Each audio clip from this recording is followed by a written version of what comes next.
tell this story right, we have to begin in November last year, when the four of us left Delft for the small island of Lombok for a three-way split entrepreneurship project in the Chamare mangrove, where we were going to be innovating local waste management, ecotourism, and organizing a three-day conservation retreat for the community, Coral Connect. This is Andre, the nicest guy you'll ever meet, who just so happened to be our coach and the founder and director of the Indonesia Biru Foundation, IBF, who were just celebrating their 5-year anniversary when we arrived. He began IBF as a startup during COVID and has now grown it into a pretty large operation with many different teams consecutively working on marine conservation projects like cleanups and coral planting. He was our mentor throughout our time here and quickly helped us settle into our new environments when we arrived. He was our main bridging factor between us, the larger IBF team, and the community. For this video, we'll focus on the three main people involved in our project. Andre, the head of IBF, who guided us on waste management, Sabila, who is in charge of everything in the mangrove and its eco-tours, and Soraya, the deputy director of IBF and our coach during the organization of Coral Connect. IBF has been involved in cleaning up the mangrove for some time now, and this is what Andre had to tell us before we got started. In the beginning, it was just cleanups. We organized a lot of cleanups on the beach, in the village, in the mangrove. But then in 2022, there was an event called World Cleanup Day. And when we did that cleanup in the mangrove, we couldn't see the mangrove roots. So the plastic was like that high. Oh. It's crazy. So I asked the community, like, what's the problem here? And then they don't have system. For example, you put the rubbish outside here, and then there's someone every second day or so, and then pick it up. They don't have that. So we decided, okay, then if we want to have the mangrove clean, then we have to manage the waste from. We produced 35 metal trash bins and got to designing waste sorting and recycling posters, where green bins are for organic waste and the blue bins are for plastics. They were designed in Indonesian, but were made purposely visual to accommodate for people in the community who might not be able to read. Plastic waste now goes into a large recycling facility, and organic waste is used to create liquid and solid compost to resell to hotels, cafes, and other buyers. We even designed a sustainable packaging solution to store the solid compost in before it's resold to third parties. On the top, there's a nice poster that explains the importance of recycling and the waste management work being done. We spread these bins all throughout Chamare, the village neighboring the mangrove, and domestic waste is now collected every other day in perpetuity.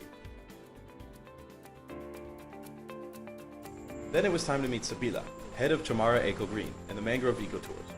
In our first weeks, she gave us a tour of the mangrove and explained what, in her opinion, was missing in the area to make it more lively. According to her, the big issues they were facing were a lack of tourists coming in and a lack of good guides to give tours. It's really first, it's about the guide. I think we can make a good guide to guide our tourists, and tourists get better information, better education. So we designed these posters to hang across the University of Lombok in hopes of finding young, enthusiastic students who speak good enough English to give these guides. And to attract more tourists, we also started an online campaign with TikTok videos, Instagram Reels, Google Maps reviews, and TripAdvisor to literally put the eco tour on the map. When we arrived, Eco Green only had 2 kayaks in its possession, which wouldn't be enough for the types of crowds we were hoping to attract. So we ordered and produced 3 new kayaks, leveling up the capacity from 4 to 9 people who could traverse the mangrove at a time. Lastly, the boardwalk that was being constructed through the mangrove was lacking educational signage, leaving tourists without much information about the mangrove. To fix this, we designed 10 brand new educational signs about the benefits of the mangroves and the dangers of plastic pollution, both in English and in Indonesian. 10 new wooden signs were produced, printed, and distributed along the mangrove eco tour, hopefully leaving customers with a more fulfilling, satisfying experience. We also refined and printed these educational booklets with flora and fauna insights for eco-tourists to take home with them after their guided tour. By this time of the minor, we'd gotten quite close with the IBF team, who we met up with regularly, followed cooking classes with, and joined for weekly badminton sessions in the capital of Lombok, Mataram. The third and last part of our project was to host and organize a 3-day conservation retreat in northwest Lombok for over 60 people total. The preparations for this consisted of a lot of logistics, communication, planning, graphic design, and printing. We did a pre-event at a local coffee shop to create hype by doing a 5K run through the city to promote our event. This was hugely successful, attracting local runners and cyclists from all over the island. I'm Soraya. I was born here in Lombok. Technically, Lombok people and Sumbawa, they're fishermen. We've lived close by to the coast, but lots of people don't know much about the ocean and the sea, the mangrove, the seagrass and stuff. And I think intrinsically most humans like learning, because I think the founding basis of IBF was to educate people. Without further ado, here's a recap of Coral Connect 2025.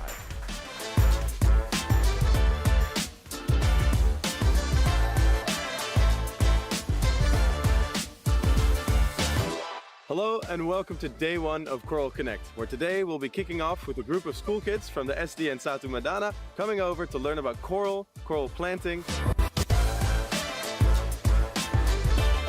and sea turtle hatching.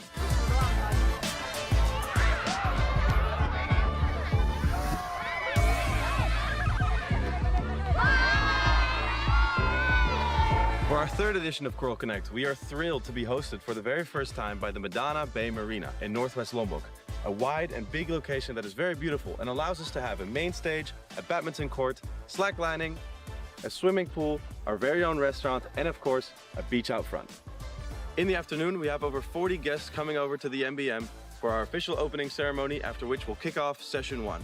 In this session, we have a bunch of interesting workshops as well as keynotes from organizations all over Indonesia who work in conservation.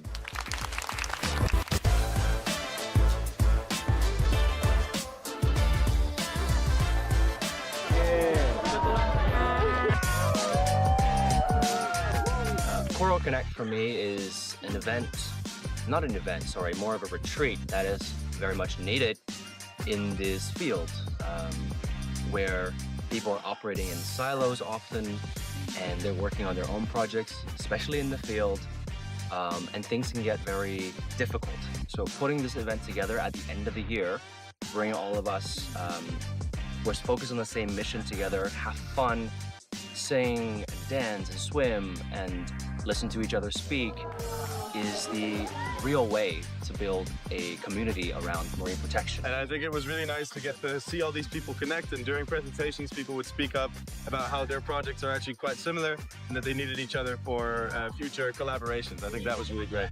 Perfect mix between quite serious topics and speakers and just playing badminton together, swimming, having a bonfire in the evening, having a couple of drinks. I think it was a perfect combination to keep it professional and just connect on a way informal level and just like friends would. So much fun. So stay connected.